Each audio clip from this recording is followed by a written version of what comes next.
Esselamun Aleyküm ve Rahmetullahi ve Berekatuhu. Sizi çok ama çok seviyoruz kalbimizden. Belki bugüne kadar kimsenin size söylemediği ama kainatın sırrı olan bu dileği biz size açıklıyoruz. Anahtarı size veriyorum. Kalpten Allah'a ulaşmayı dileyin. Kalpten Allah'a ulaşmayı dilediğiniz an direkt Allah'a bağlanıyorsun. Dileyin ki bu dünya size cennet olsun. Dileyin ki bütün cennetlerin sahibi olun. Allah hepinizden razı olsun. Sizleri çok ama çok seviyoruz kalbimizden.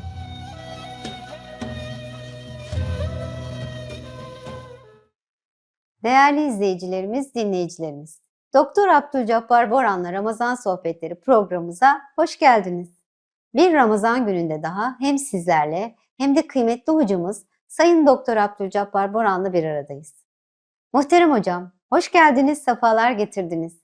Allah'a sonsuz hamd ve şükrederiz ki bir defa daha sizinle olmanın büyük mutluluğunu yaşıyoruz. Sizi çok ama çok seviyoruz.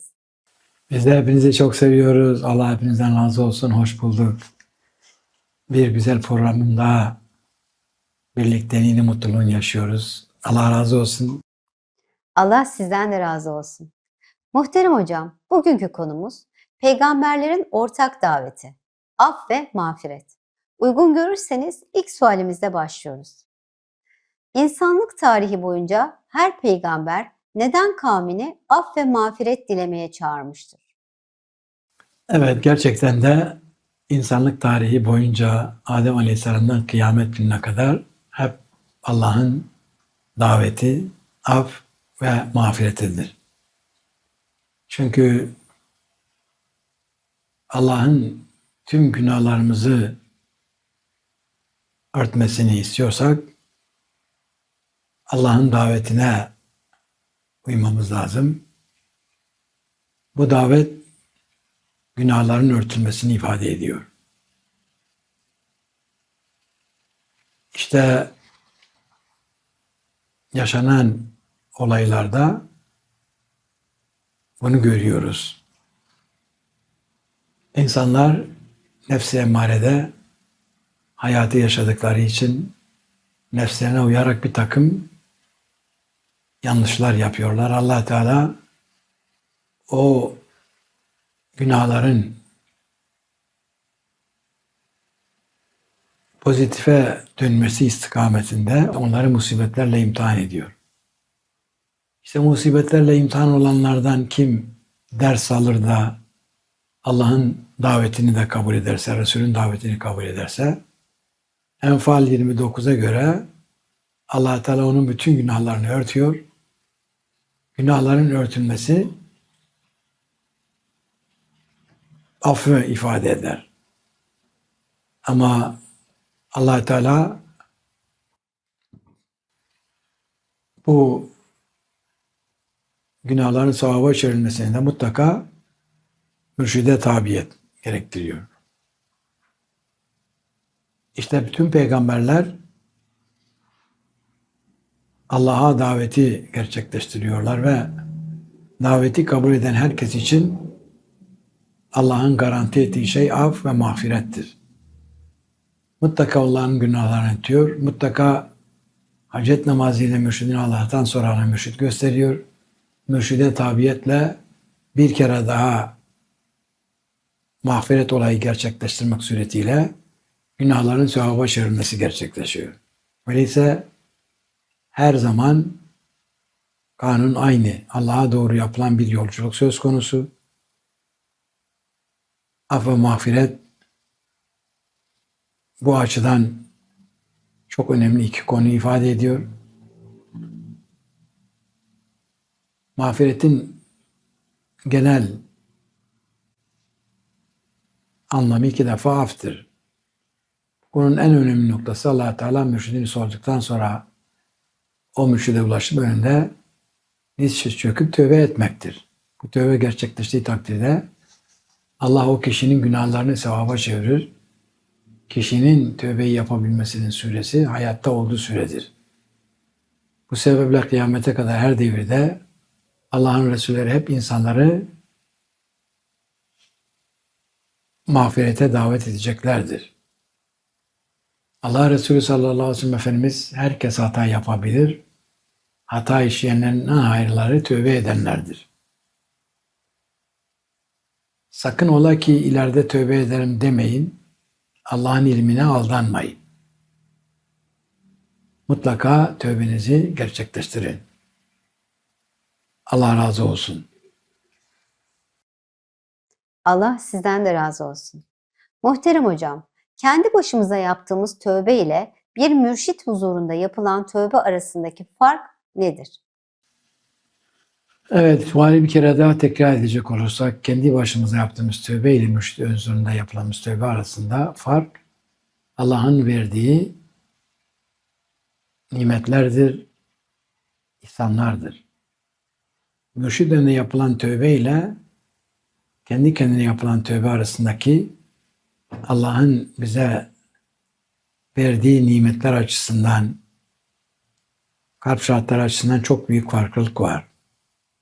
Mürşid önünde tövbeyi gerçekleştirdiğimiz an devrin imamının ruhu başımızın üzerine gelir, yerleşir. 10.015'e göre. Ama bir insan kendi kendine tövbe ettiği zaman o ruh gelip yerleşmez. Mürşidin önünde tövbe yaptığımız zaman Furkan 70'e göre günahlar sevaba çevrilir. Ama kendi kendimize tövbe ettiğimiz zaman sevaba çevrilmez. Mürşidin önünde tövbe ettiğimiz zaman Mücadele 22'ye göre la kalbe imanı yazar.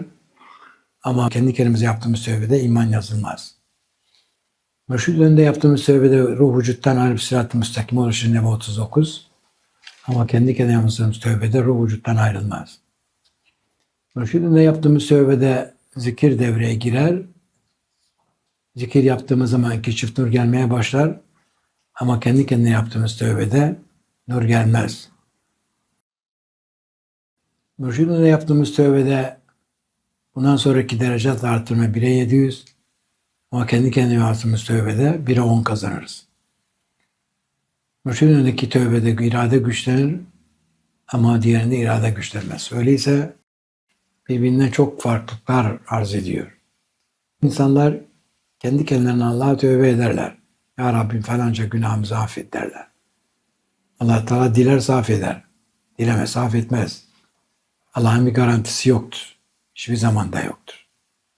Bu tövbe bir kurtuluş tövbesi değildir. Ama bir insanı cehennemin karanlıklarından cennetin aydınlıklarına ulaştıracak olan tövbe, mürşid önünde yapılan bir tövbedir. Mürşidin önünde yapılan tövbe ile yeni bir sayfa açılıyor kişi için. Kişinin bütün günahları sevaba çevriliyor. Kişi mümin oluyor, kalbine iman yazılıyor. Kişi delaletten kurtuluyor. Hidayette oluyor. Allah razı olsun. Allah sizden de razı olsun muhterem hocam. Tövbeden sonra verilen zikir dersi temizlenen kalbin yeniden kararmasını engeller mi? Tövbeden sonra verilen zikir dersi temizlenen kalbin yeniden kararmasını engeller mi? Evet, kalbi besler. Allah Teala mutluluğumuzun meyanında gerekli olan tüm formülleri elimize teslim etmiş.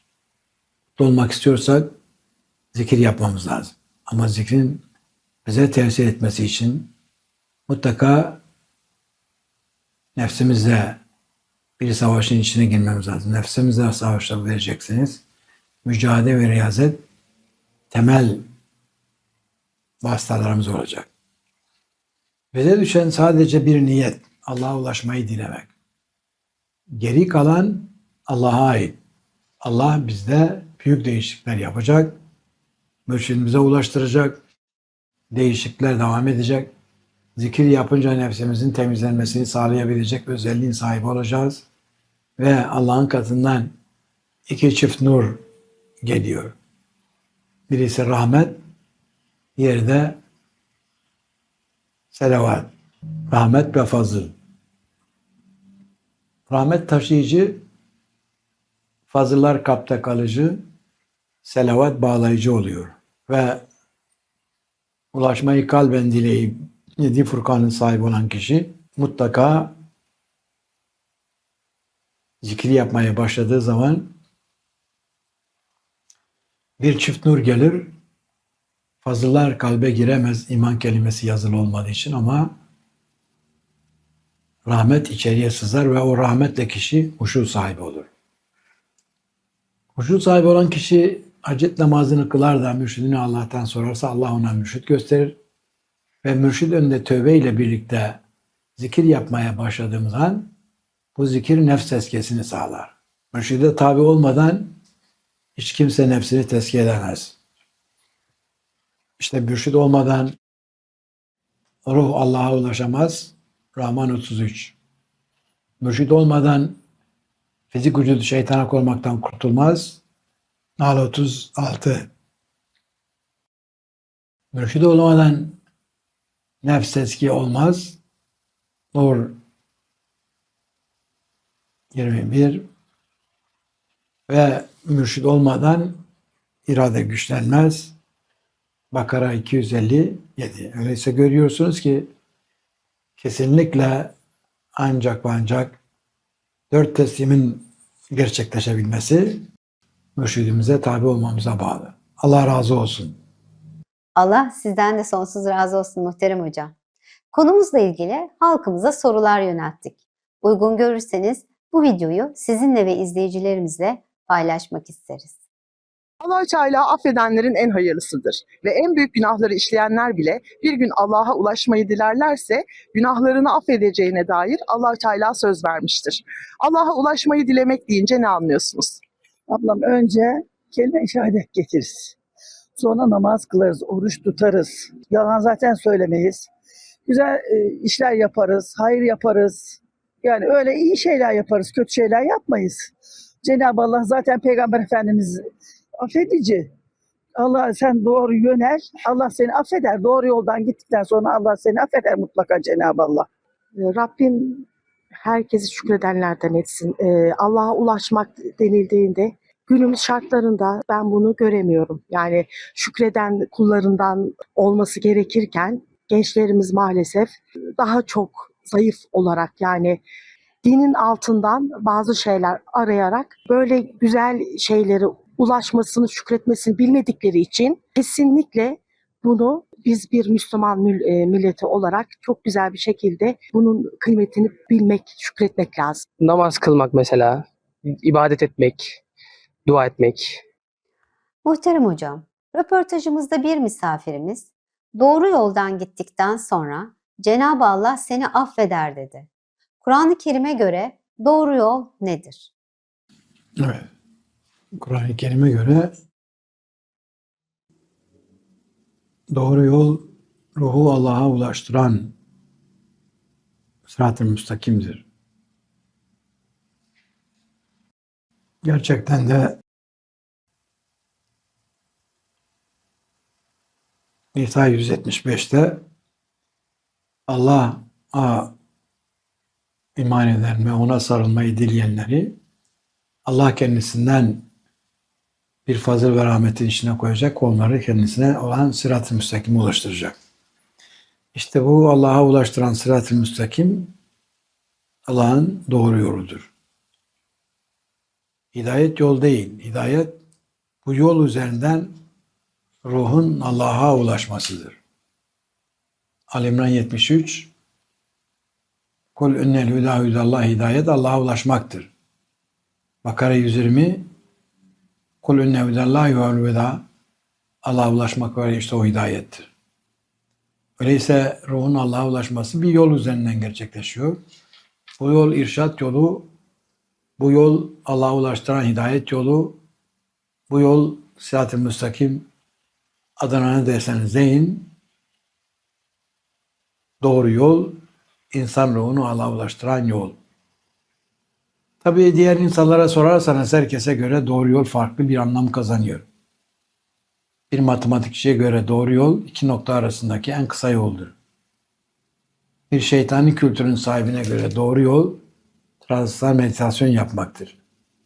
Büyü yapmak vesaire. Öyleyse asıl doğru yol nedir? Yol deyince bir vasıf vermek mecburiyetindeyiz. Yol bizi nereye götürüyor? İşte bunun cevabı İsa 175'te verilmiştir. Sırat-ı müstakim bir doğru yol ama Kur'an-ı Kerim'de belirlenmiş bir yoldur. İnsanların ruhlarını ölümden evvel ve ölümden sonra da Allah'a ulaştıran yoldur. Hidayet de zaten Allah'a ulaşmanın ta kendisidir.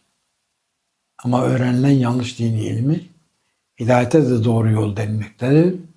Sırat-ı müstakim de doğru yol denmektedir. Halbuki sırat yoldur, müstakim istikamet üzere olan yol. Hidayet de bu yol üzerinden ruhun dünya hayatında Allah'a ulaşmasıdır. İşte İbn-i Mesud'dan rivayet edilen bir hadiste Allah Resulü yere düz bir çizgi çiziyor. Bu Allah'ın yoludur. Ama sağına soluna başka çizgiler de çiziyor. Bunlar da diğer yollardır. Her birisinin üzerinde yanlışa davet eden şeytanlar var.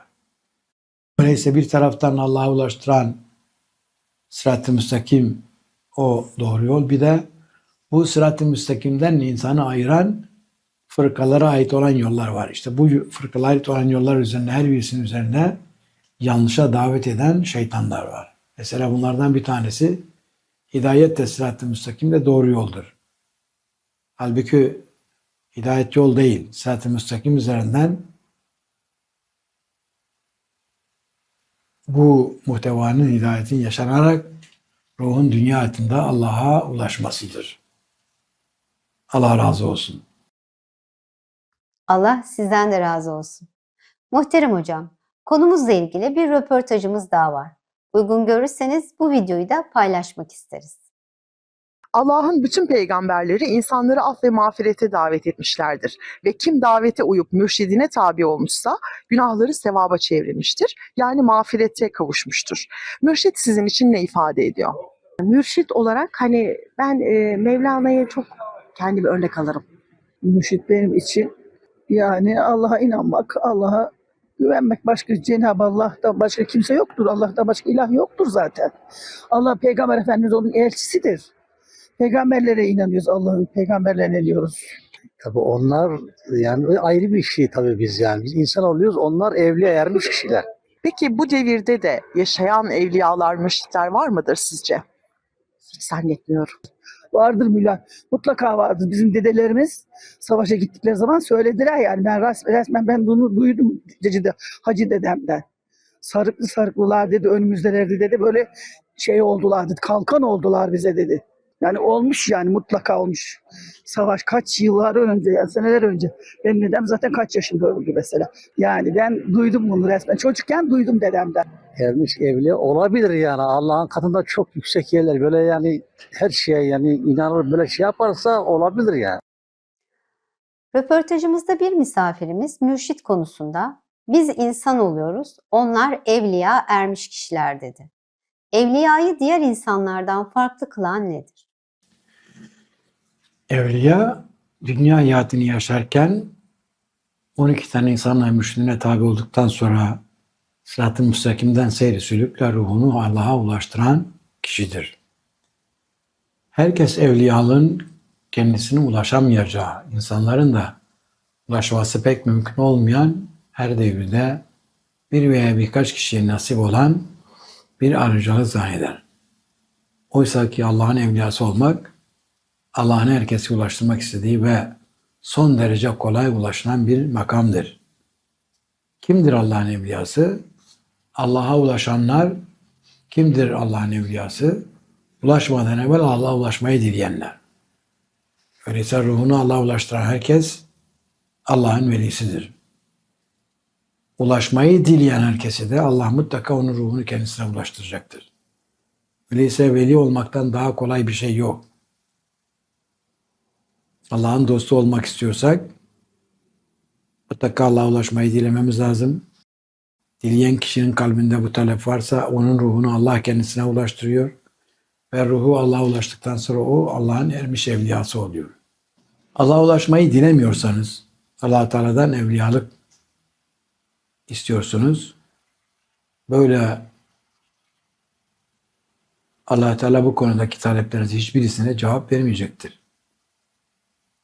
Önce bize düşeni yapmak mecburiyetindeyiz.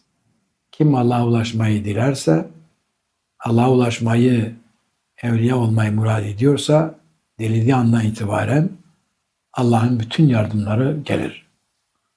Yani hedefi biz seçeceğiz. Allah'ın dostu olmak istiyoruz. Allah Teala da Kur'an-ı Kerim'de söz vermiş. Ulaşmayı dileyenin ruhunu ben kendime ulaştıracağım. Şura suresinin 13. ayet-i kerimesi. Sadece Şura 13 değil. Yunus suresinin 62, 60, 64. ayet-i kerimesinde Allah Teala ermiş evliyadan bahsediyor. Ela inne evliya Allah ve la havfun aleyhim ve la hum yahzenun. Ellezine amenu ve kanu yettekun. Emri büşra vel hayatü dünya vel ahireti. Muhakkak ki Allah'ın evliyasına, dostlarına korku yoktur. Onlar masum olmazlar. Ellezine amenu ve kanu. Allah'ın velilerine korku yok, onlar masum. Onlar arasında ne var? Allah onların kalplerini sevgide birleştirmiş. Onlar birbirlerini Allah için sevenler. Onlar amin olmuş ve ölmeden evvel Allah'a ulaşmayı dileyenlerdir ve takva sahibi olmuşlardır. Onlar için dünyada da ahirette de müjdeler var. İşte bu fevzül azimdir, en büyük kurtuluştur. Gerçekten de Bakara suresinin 257. ayet-i kerimesinde Allah Teala şöyle buyuruyor. Allahu veliyyullezine amenu yuhrucum mine zulümati ilen nur. Allah amin olanların dostudur. Onları zulmetten nura çıkartır. Vellezine kefere evliyamu tağuta. Ama kafirler tağutun dostudur. Tağut da yuhrucum minen nur ile zulümat. Onları nurdan zulmete götürür. İşte hayır anahtarı şerrin kilidi olanlar, onlar Allah tarafından zulmetten nura çıkartılanlardır. Şerrin anahtarı hayrın kilidi olanlar, onlar da tağutun dostlarıdır. Onlar da insanları oradan zulmete götürenlerdir. Allah razı olsun. Allah sizden de sonsuz razı olsun muhterem hocam. Bir izleyicimizin bizlere ulaştırdığı görüntülü bir sualimiz var. Uygun görürseniz hep birlikte izleyelim. Ardından cevabını sizden rica edelim. Selamun Aleyküm ve Rahmetullah ve Berekatuhu muhterem hocam. Bir sualim olacaktı inşallah. Yakın arkadaşımın bir suali. Tövbe ettim ama dayanamayıp aynı günahı tekrardan işledim. Allah Teala beni affeder mi diye cevaplarsanız sevinirim. Selamun Aleyküm ve Rahmetullah ve Berekatuhu. Bir izleyicimiz, tövbe ettim ama dayanamayıp aynı günahı yine işledim. Allah beni affeder mi diye soruyor. Bu konuda ne buyurursunuz? Tövbe ettim. Gerçekten de Mevlana diyor ki akıl tövbe eder, nefs de tövbeyi devamlı bozar. Nefsin manevi kalbinde afetler olduğu süre içerisinde, şeytan bu afetlere tesir ettiği süre içerisinde her an kişi tövbesini bozabilir. Nitekim yine Mevlana diyor ki akıl bir kuzu, nefs bir kurt, iman bir çoban. İşte şu anda görüldüğü gibi. Eğer çoban güçlü değilse, yani zikrini yapmıyor güçlü değilse, devamlı olarak kurt kuzuyu yer. İşte kurdun kuzuyu yememesini istiyorsak mutlaka imanın beslenmesi lazım. Yani devamlı kişinin zikretmesi gerekir. Zikrettiği zaman kurtla kuzu birbirine saldırmadan beraberce yaşayabilirler.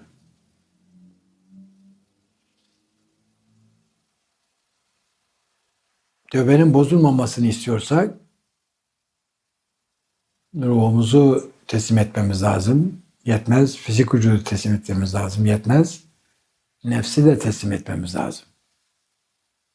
Ancak tövbe-i nasuhtur ki bir daha başka bir tövbeye ihtiyaç duyulmuyor.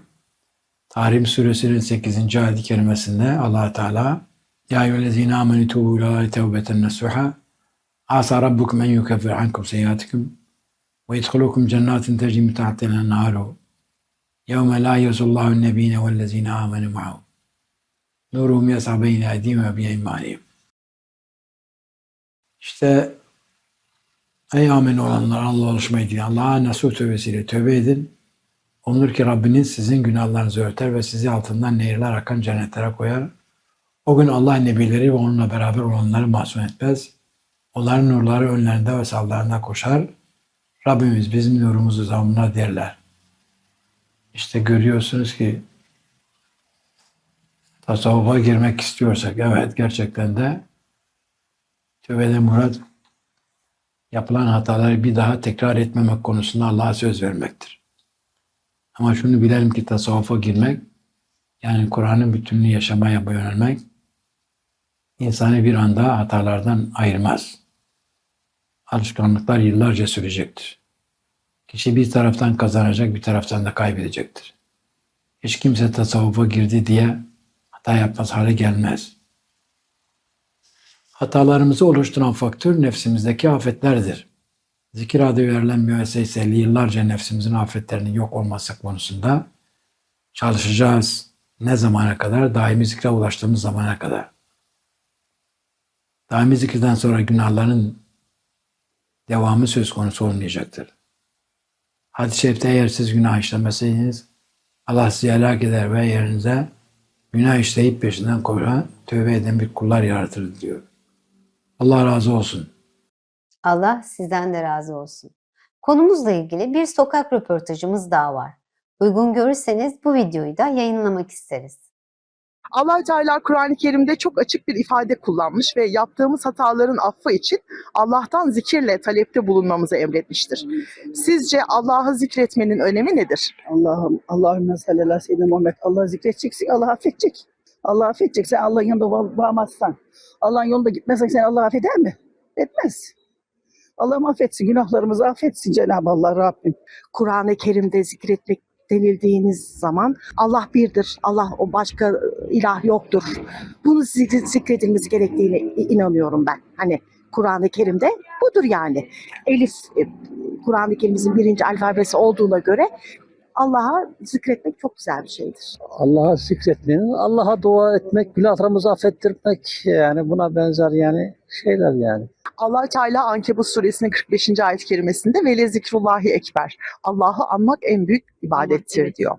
Evet. Sizce devamlı Allah Allah diye Allah'ı zikreden bir kişide ve çevresinde neler değişir? Sütten çıkmış ak kaşık gibi olur. İnsanlar yani bir insan bir şey yaptığı zaman onu görev olarak bildiğiniz zaman cennet kapılarımız açılır inşallah. Kaç türlü zikir var. Hepsini çekeceksin sırayla. Allah affeder. Cenab-ı Allah, Allah büyük. Sen Allah yoluna gittikten sonra kızım Allah affeder ama Allah yoluna gitmez de. Başka yola gidersen biraz zor. Röportajımızda bir misafirimiz zikir konusunda onu görev olarak bildiğimiz zaman cennet kapılarımız açılır dedi. Bize cennet kapılarını açacak zikir görevi nasıl yapılır? Bize cennet kapılarını açacak zikir görevi mutlaka mürşidimize tabiiyetle gerçekleşir. Normal ulaşmayı kalben dileyen bir insan zikrederse onun zikri kalbine ulaşan rahmet sebebiyle onu huşuya ulaştırır. Huşunun ötesinde bir şey oluşturmaz. Ama kişi 12 tane insanla mürşidine tabi olursa o zaman bu tabiyet ona 7 kalp şartı 7 nimet sağlar. İşte 7 kalp şartı o kişinin nefs tezkiyesine başlamasını sağlar ki nefs tezkiyesi ve tasfiyesi bu zikirle gerçekleşir. Az zikir 3 saatlik bir zikir, çok zikir 12 saatin üstündeki bir zikir, daimi zikir 24 saat zikir. Allah Teala hepimizin en üst boyutlarda mutlu olmamızı istiyor. Bu hedefe layık olmak için de bedel ödememiz lazım gelen bedel zikirdir. Ölçüler hep zikre dayalıdır. Zikirsiz teslim hiçbir şeyle, hiçbir şekilde mümkün değil. Her teslim bizi daha üst cennetlere ulaştırır. Zikir Allah isminin Allah Allah diye tekrar edilmesiyle vücuda getiren bir şifredir. Allah Allah Allah diye sessiz zikretmeye veya sessiz zikretmek veya içimizdeki Allah'a sesle Allah'ı zikretmek hepsi Allah'ın katından geçerlidir. Yeter ki biz Allah'ı sevenlerden olalım. Allah razı olsun. Allah sizden de razı olsun muhterem hocam. Yine bir izleyicimizin bizlere ulaştırdığı görüntülü bir sualimiz var. Uygun görürseniz hep birlikte izleyelim. Esselamu Aleyküm ve Rahmetullah ve Berekatuhu muhterem hocam. Hürmet ve hasretle mübarek ellerinizden öpüyorum. Uygun görürseniz bir sual arz etmek istiyorum inşallah. Alnı secde görmemiş bir insanın Ramazan ayı boyunca tövbe etmesi kabul olunur mu? Allah razı olsun. Esselamu Aleyküm ve Rahmetullah ve Berekatuhu. Sizi çok ama çok seviyoruz. Kalbimizden. İzleyicimizin sorusunu tekrar edecek olursak, alnı secde görmemiş birinin sadece Ramazan'da tövbe etmesi kabul olur mu? Resulullah sallallahu aleyhi ve sellem Efendimizin verdiği bir örnek var. 99 kişinin katili bir insan kalben ulaşmayı dilediği için, niyet amelden üstün olduğu için o kişi hiçbir cennet ameli yok, cennete gidiyor. Her birimiz için söylüyorum, mutluluk herkesin hakkı. Biz de insan olarak yaratıldık. Biz de mutlu olmaya hak sahibiyiz. Hangi günahların sahibi olsak olalım, bir tek dileğimiz bütün günahların affı için yeterli. Sevaplarımızın günahlarımızdan fazla olması için de Allah'ın cennetine gireriz. Sadece tek bir dilek, 3 kelime, Allah'a ulaşmayı dilemek. Allah Teala garanti ediyor, sen diyor bana ulaşmayı dileyeceksin, yapacağın iş sadece bu kadar. Ben senin günahlarını örteceğim diyor. Daha büyük bir müjde var mı? Öyleyse ey günahkar olan, çok günahkar olan, affedileceğini artık hiç ummayan, o günahlarda haddi aşmış olan ümitsiz kardeşim. Bu hitabım sanadır. Sen ki adam öldürmüşsün, sen ki aklına gelen her suçu işlemişsin, sen ki hapishanede yatmışsın, sen ki hala oradasın. İşte tam sana söylüyorum. Ahiretten ümidini kesmiş olan sana kardeşim. Artık beni dünya üzerinde hiçbir şey kurtaramaz diyen sana sesleniyorum. Senin bu kurtarmak üzere bunu söylüyorum. Şu anda muhatabın sensin. Mutlaka kurtulacaksın. Sadece bir talepte bulunacaksın. Allah Teala'dan sadece bir dilekle Allah'a müracaat edeceksin. Bir defa daha tekrar ediyorum. Ne kadar günahların olursa olsun Allah'ın hepsini mutlak olarak affetme sözü verdiği bir anahtar, o ifadeyi kullanırsan o günahların olursa olsun, günahların ne olursa olsun mutlaka Allah tarafından affedileceksin. İşte Mevlana'nın ifadesi gel, ne olursa ol gel. İster kafir, ister mecusi, ister putperest ol. Bizim dergahımız ümitsizlik dergahı değildir. 100 kere tövbeni bozmuş olsan yine de gel. Allah razı olsun. Allah sizden de razı olsun. Muhterem hocam, bir programımızın daha sonuna geldik. Verdiğiniz bu kıymetli bilgiler için size çok teşekkür ediyoruz ve son sözleri yine size bırakıyoruz. Allah'a sonsuz hamd teşekkür ederiz. Bir Ramazan sohbetinin daha sonuna geldik. Başka bir programda tekrar birlikte olmak dileğiyle Allah'ın rahmeti, fazla selavatı, bütün güzellikler hepimizin üzerine olsun. Sizi çok ama çok seviyoruz kalbimizden. Fatiha ma'a selavat.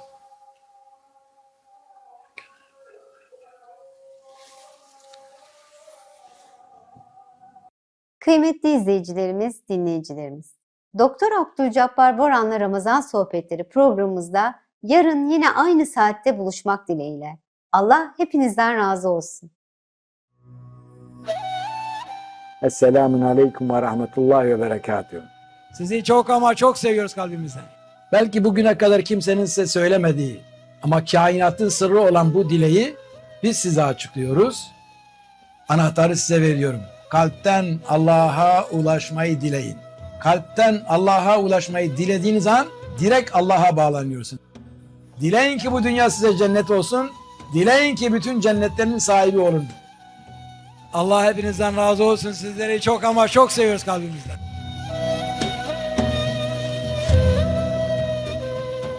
Ekber, Allahu Ekber,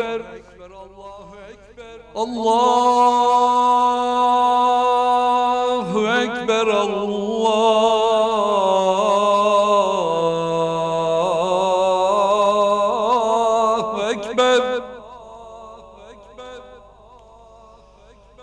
أشهد أن لا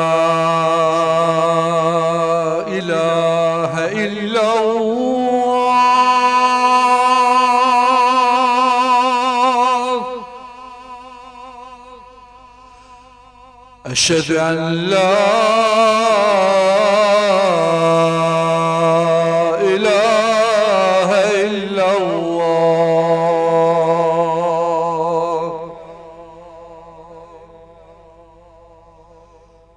أشهد أن محمدا رسول الله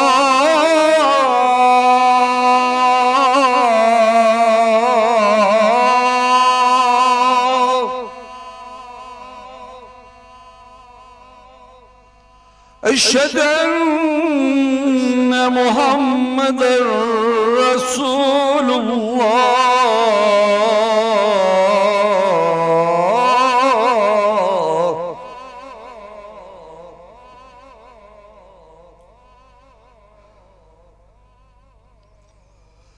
حي على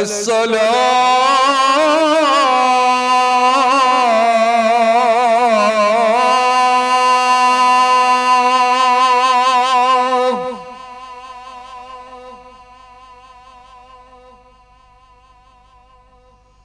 حي على الصلاة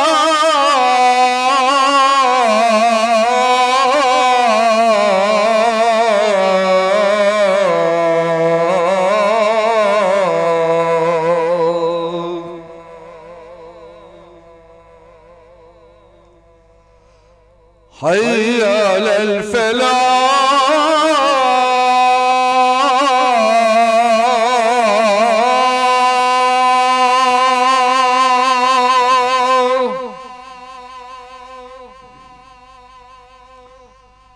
حي على الفلاح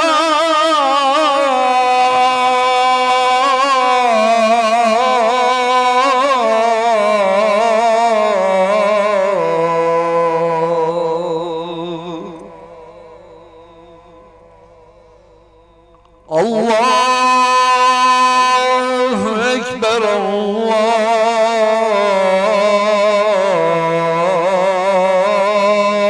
الله أكبر لا